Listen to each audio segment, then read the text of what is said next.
Jen the Liberty Lion, and we're going to talk about not being a citizen of the state.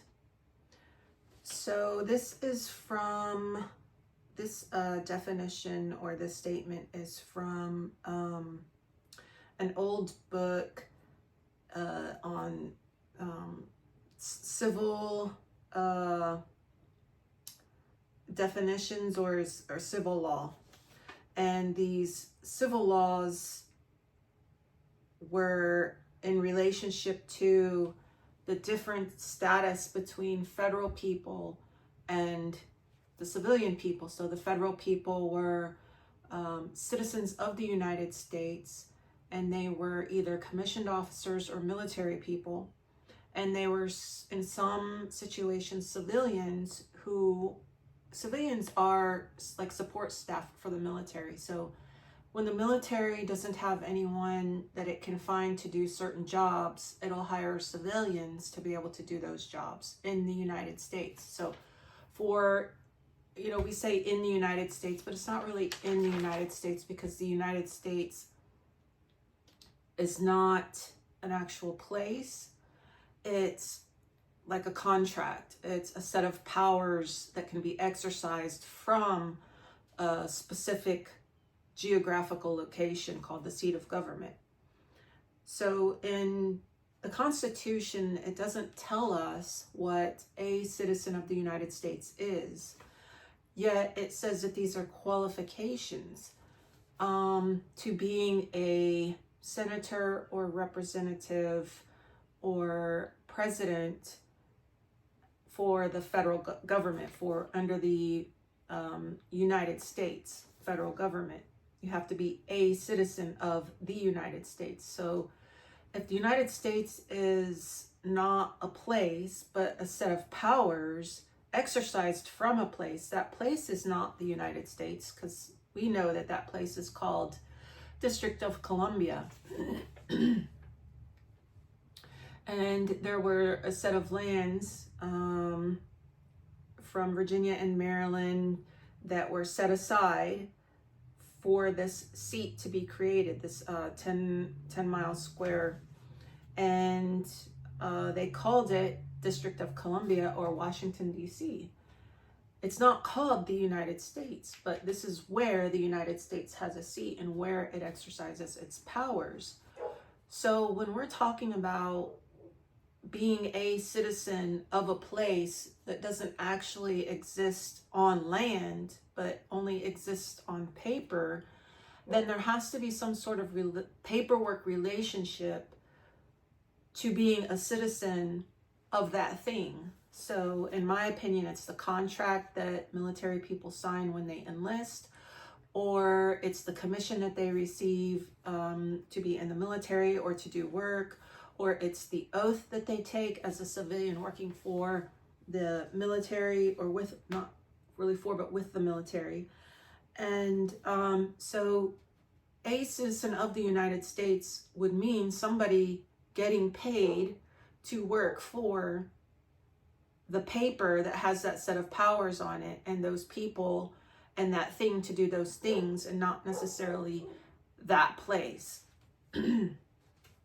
Originally, it's obvious that when you became a citizen of the United States, you were no longer a citizen of the state. When you were a citizen of the state, you were natural born. And we see that in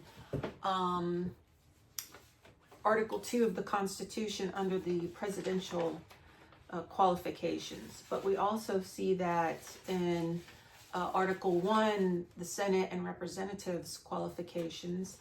And we see that in Article 3, where it doesn't have a citizenship qualification for the justices.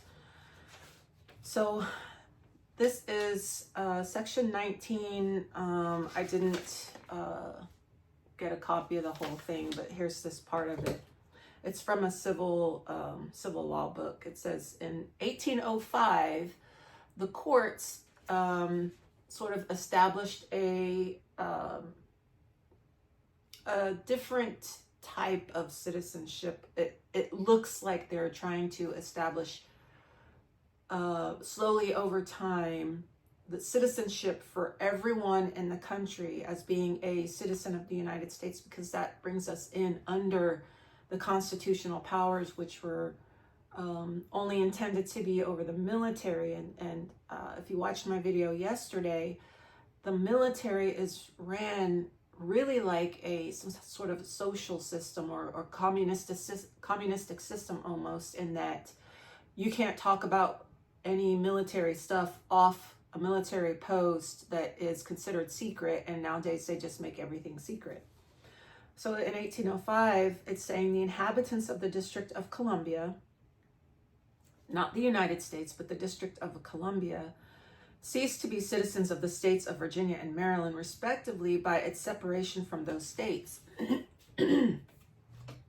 So what did they become citizens of? They would have to become citizens of the District of Columbia. So it would be a citizen of Washington, D.C. It would not be a citizen of the United States, because it's not called, that location, those 10-mile squares, not called the United States, and it's not called the United States of America. It's called Washington, D.C.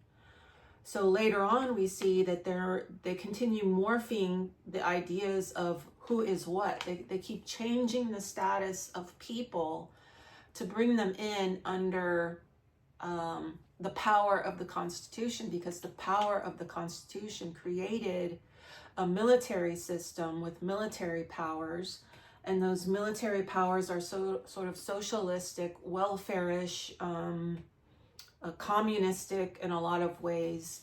It's a stratocracy, it's a military, they have military powers, and really, if you wanted to shorten that down into a real easy to understand way, they're trying to put the military on top of the civil class of people. They're trying to make the status of being a military on top of being civilian. And we know that civilians create a military. Without civilians, there's no purpose for a military to exist. So the civilians, the civil population, the civil law is always supposed to be superior to the military, because the civil law is the primary, or the original, the creator, the primitive, and it has authority over the derivative. So the derivative is what you create. So the people created the states got together and created the military, which is the United States, or its agency. People, some people don't like the idea of calling the United States a military government. So, okay, let's say it's the agency of the states to do certain things. So this agency is a derivative of the primitive, and the primitive are the states, and the primitive of the states are the people. Okay, and each state retains its freedom, sovereignty, and independence, all right, powers, and jurisdictions not given to its agency to do those certain functions. So the point of this, okay, so the inhabitants of the District of Columbia cease to be citizens of the states. So that's telling us that there is such a thing as state citizens, state citizenship. If you're not part of the United States, if you're not joining the military, or you're not a commissioned officer, or you don't have an oath to uphold and defend the Constitution of the United States, if you're not getting paid by the United States, you're not a member of it. And remember, being a member is the same thing as being a citizen. If we look up in a thesaurus, citizen, we get member. A member is a citizen when we're looking up legal terms. And legal is the establishment of a relationship between people. So a legal relationship is contractual, because it's man-made. Contracts are man-made, and they're not in nature, even though they can state natural law. They're still contracts, and so those contracts have parties to it. There's parties to a contract. Those are the members of the contract. They're members of the agreement. Either they have an oath, they have a commission, or they have a contract for enlistment. Those people go out of the state and into those federal lands, those states, or those areas of lands that are purchased by the United States from the sea. Now I'm sticking to what I'm saying. it's not a place, even though they make laws for some places.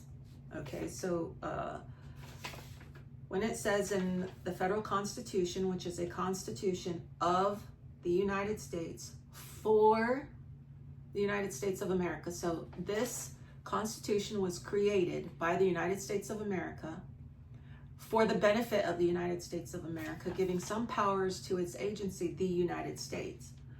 Now, when you agree to be in service of the United States, you're still working for the states, the United States of America, because the United States of America is the primitive or the creator of the United States, the derivative.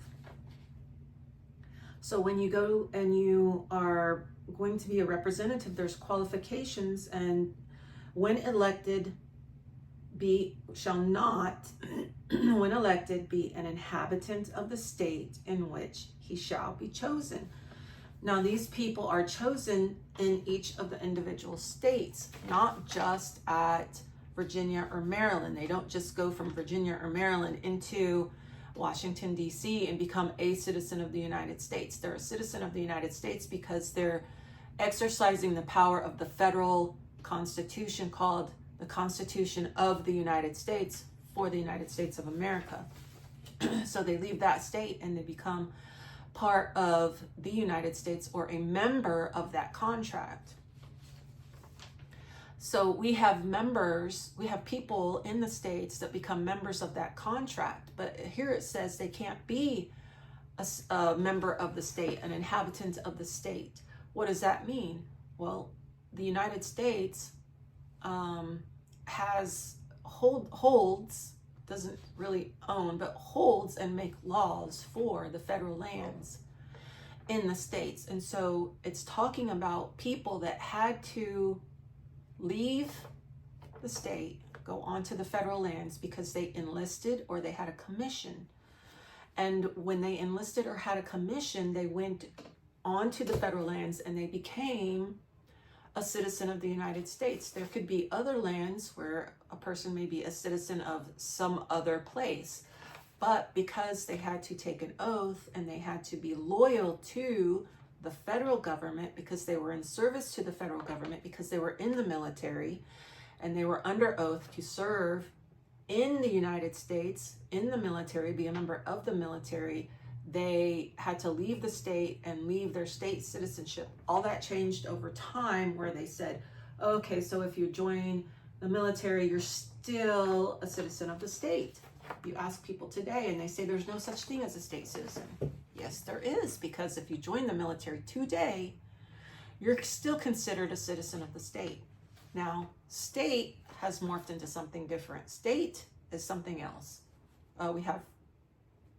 We have state of whatever, and then we have republic or commonwealth of whatever.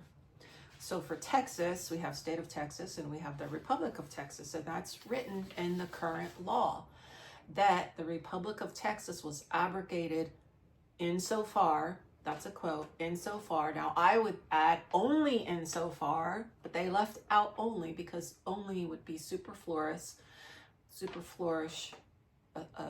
added word that didn't need to be added, sort of like a stating something twice.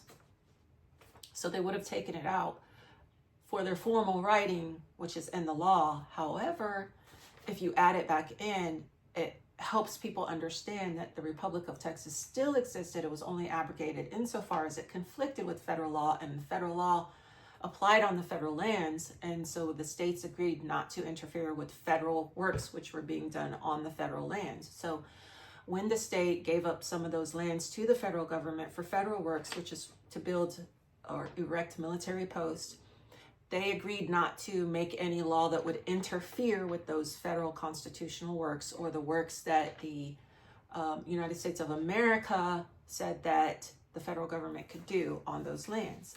So those people left the state originally. They left the state. They left being inhabitants of the state. They went onto the federal lands. They had their contract or their commission. They took their oath and they became a member of the armed forces, which meant they became a member exercising power under the federal Constitution. They received payment for their services. They were in the service of the United States. and the United States of America controls the United States.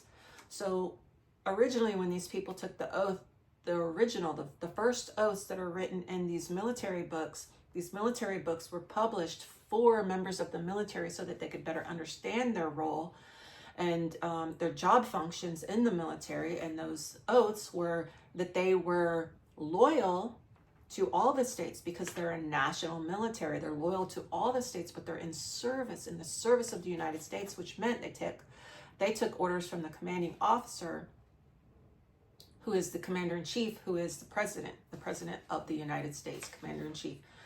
President is the commander-in-chief of the United States, and he's the executive of the United States of America. So the president is over the states, the United States of America, and he's over the military, the United States.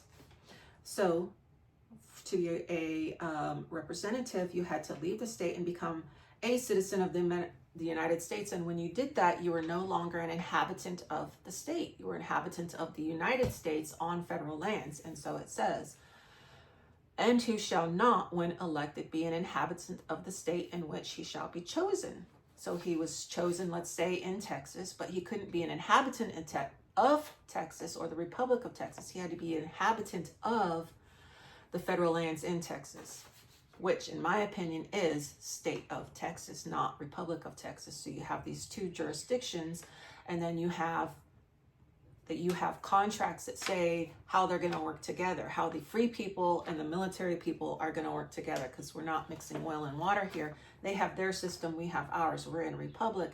They're in like a stratocracy. So also senators, who shall not, when elected, be an inhabitant of the state in which he shall be chosen. So one way to become a commissioned officer is you get the paperwork. You send the paperwork to the governor.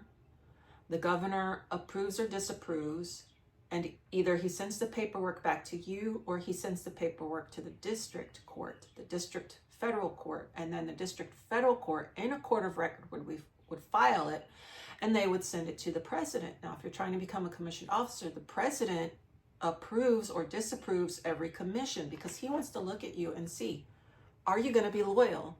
Are you going to be a loyal military member or not? So he's either going to disapprove or approve your commission, and that's the way it originally worked. That's how you became a commissioned officer. You would have to be vetted by the governor. Your paper would go to the federal district court. In the court of record, it would be filed there. It would go to the president. The president would accept it. He would sign it or disapprove it. He would send it back to the district court. The district court would file it with the president's approval, and then they would either mail your commission to you, or they would bring it to you and drop it off, or I don't know, send a letter to you and tell you to come pick it up from the court of records. So it would be in the court that you were no longer a citizen of the state. You were now an inhabitant on federal lands, and now because you have a commission on file, you're now a federal officer, and you're on federal lands. And then at that point, if you meet further requirements, you can be chosen out of that status of people, those people, to be a member of the Congress of the United States, because those people wielded military power with the right to declare war and peace. Okay, so the president, no person except a natural born citizen or a citizen of the United States at the time of the adoption of the Constitution. Okay, at that time, they could be a citizen of the United States or a natural born citizen. A natural born citizen is a citizen of a state. A citizen of the United States is a fiction. It's a contractual person. It's a legal person. They leave the natural world and they go into this fictional legal system where they have contractual relationships with people, because remember, illegal means contractual. If you are of legal age, you're now the age to establish legal relationships, which means you can agree to contracts. You have to be of age, the age of majority, to agree to a contract, which is establishment of a relationship, a change in your status. It could be for some purposes, it could be a lot of purposes, it could be taking you completely out of this and putting you over here, which is what they did when you joined the military. When you join the military, they take you out of that and they put you into that. They take you out of the state and they put you into the federal government. Do you want to know why? I've mentioned it. It's because you're under contract to serve 24/7. No matter when a war breaks out, you're on duty for a period of years. That's the contract that you sign, the one that you agree to. So you agree to no longer have the right to go back to your state originally. You are bound to service 24/7. You're on the federal lands. You're a citizen of the United States. You can be called at any point in time, day or night, Christmas, birthday. It doesn't matter if they tell you go over there and fight. You get your boots on, you put your uniform on, you go over there and you fight.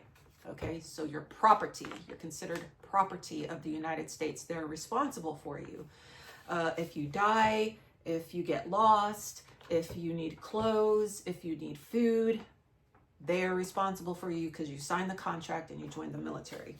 The other part of this says, neither shall any person be eligible to the office who shall not have attained the age of 35 years and been 14 years a resident within the United States. So if the United States is not an actual place, it's a situation. It's a situ, a situs, a status, a state.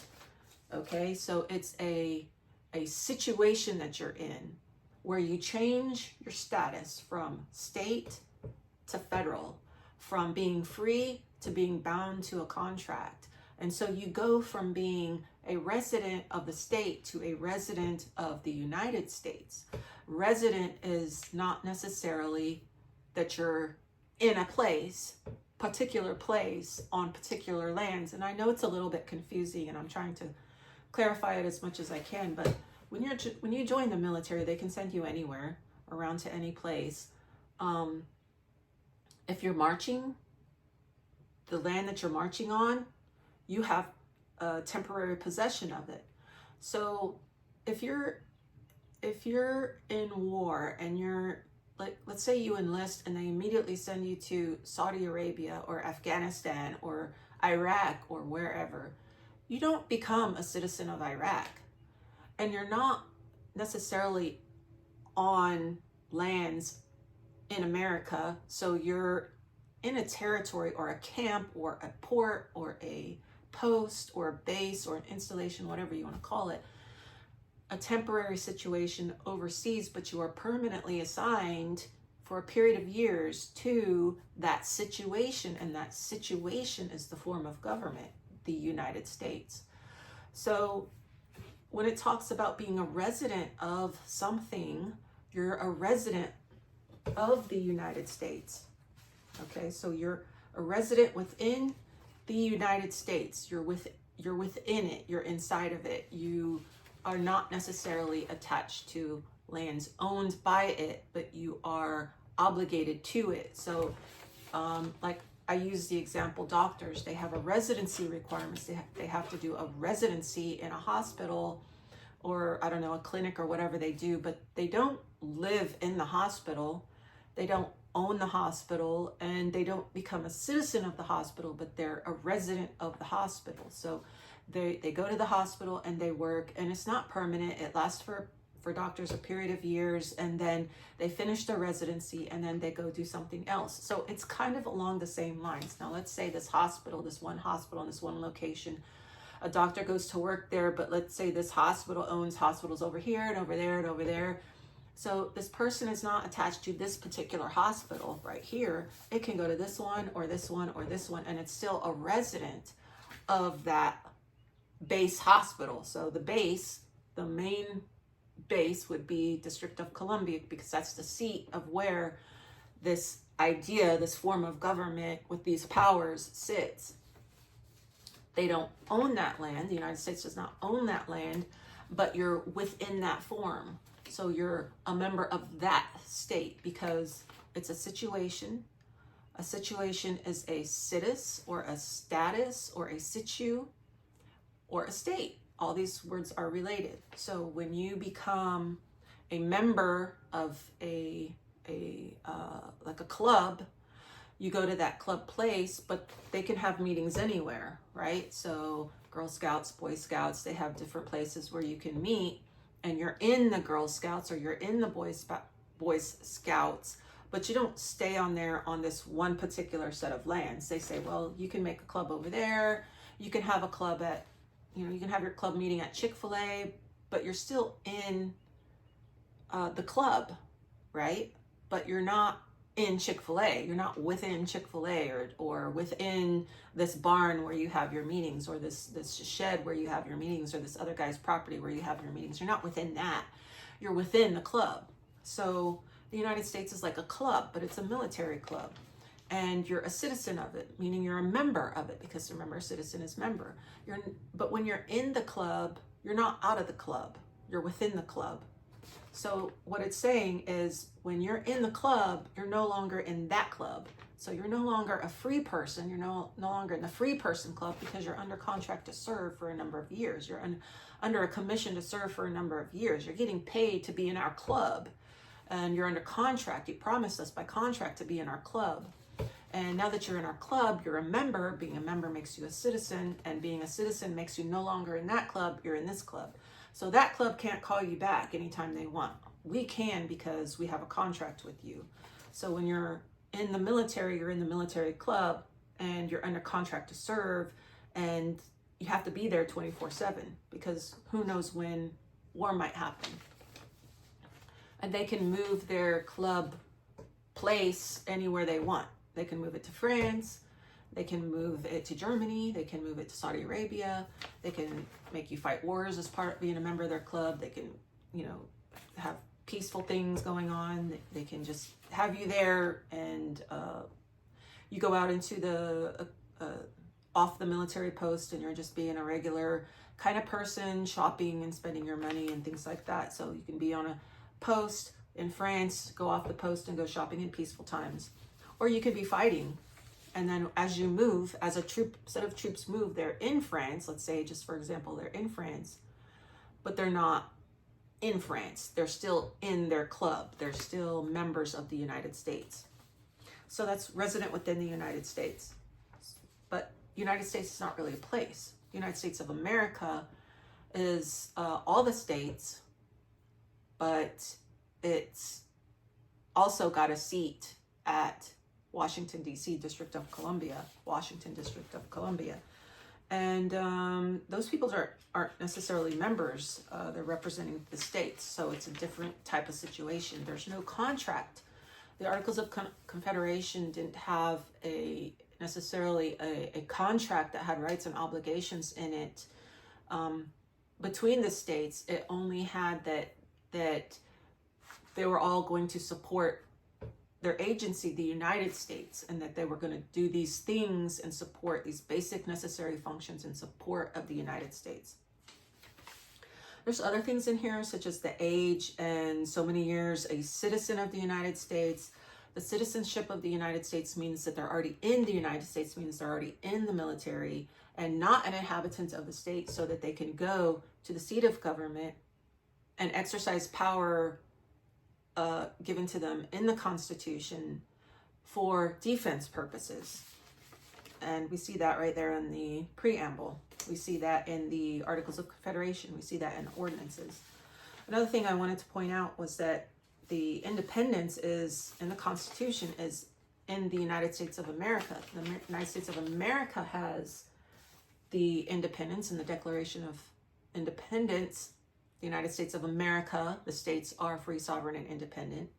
In the Articles of Confederation, the United States of America are free, sovereign, and independent. But when you get to the ordinances, which are orders, it's like the United States it has the independence. So it's exercising constitutional powers when it writes the ordinance, because it's an order, and only military can be orders. So what it is the military went into the lands that were not made states yet, and they were establishing order so that the states could be in an orderly fashion made. A republic form of government could be constituted. The people who wrote the Republican form of government in the state took that to Washington, D.C. They reviewed it. They looked over it, because that's sort of the one of the professions of the military is negotiations, treaties, establishing peace and all these kind of things. That's something that's why we need the military schools, because they teach the military people how to do those things, and that's the way they've done it for a long time. So the military would go into these territories and help the states get order and establish themselves and create their congresses and help write their constitutions and review their constitutions and either accept or deny the Constitution. And that's why some states, I think, have several republic constitutions before they finally had a final constitution, before they could join the Union. And there are some states who didn't have one, apparently. Oregon and I think Ohio. Okay, so that's my update on this video today on citizenship, what it is, and the fact that there's two governments at the seat, Washington, D.C., who exercise a different set of powers. The United States exercises military powers over the military. The United States of America exercises power over its agency, which is the United States, or the United States military, or the club that it created. However, it's easier for you to understand that. So I hope this information was useful. Please consider liking, sharing, and subscribing. And I will make another video tomorrow. Okay? All right. Have a good day.